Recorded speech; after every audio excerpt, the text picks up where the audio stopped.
Okay, it's a great pleasure to have here tonight Jimmy Cant, a legend of the Arbroath team of the 1960s and 1970s. Jimmy played 341 games for Arbroath over that period. It must have been a great time to be involved with the club. A couple of promotions as well, stayed in the top tier for a few seasons.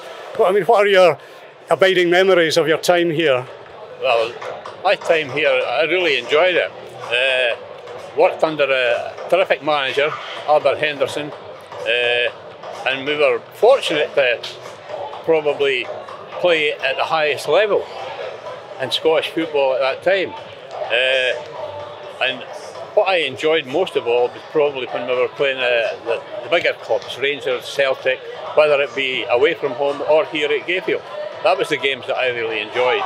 Yeah. There were some fantastic games against the old firm here. I remember in the early 70s, some very close games where you were leading Rangers and Celtic and maybe lost 2-1 on a couple of occasions, but it was, you know, you pushed them all the way. Probably the fact that we were part-time as well. We always seemed to start as well against these clubs, but probably in the second half we tired a wee bit and ended up in defeat. But there was always a but. When we played them, Rangers anyway, at Arbroath, went in the opposite way. They took the lead against us.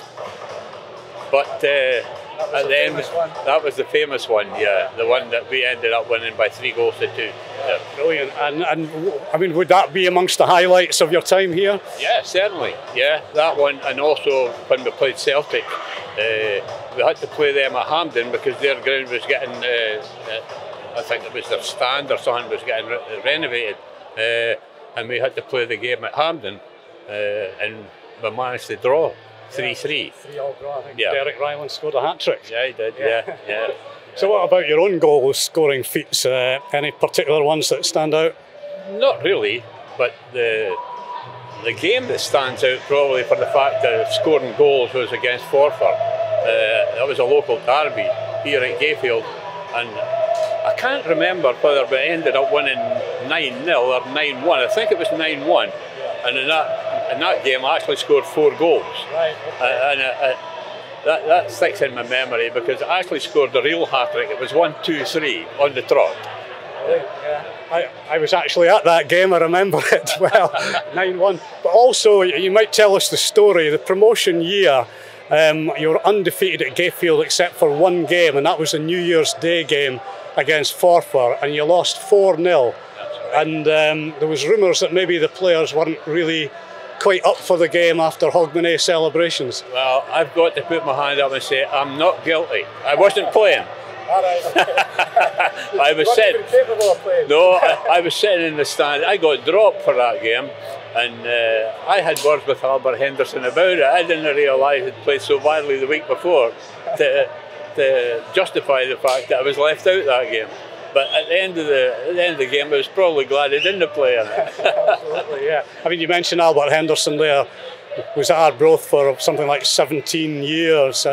Probably the only manager you played under at Arbroath. It is, yeah, he was. Yeah, he signed me for Arbroath 1963, and he was there all the time that I was there. Yeah, and to be quite honest, I was quite reluctant to leave Arbroath. Although Albert actually offered me a position as a reserve team coach, but I was wanting to continue playing, and it transpired that I moved from Arbroath to their better rivals up the coast a wee bit. Mention that. I mean, do you come to Gayfield very often now, or? I haven't been to any games since the COVID outbreak. You know, I got out of the habit of coming. But I'd still go and watch some of the junior games and that, but the senior games, I've never been back since COVID actually. Yeah. How would you rate the current team against your era? I would say they must be better than us. You think? I think so, yeah. I've only seen them on the television, but I'm quite impressed with their game. Very strong at the back, very strong at the back, you know.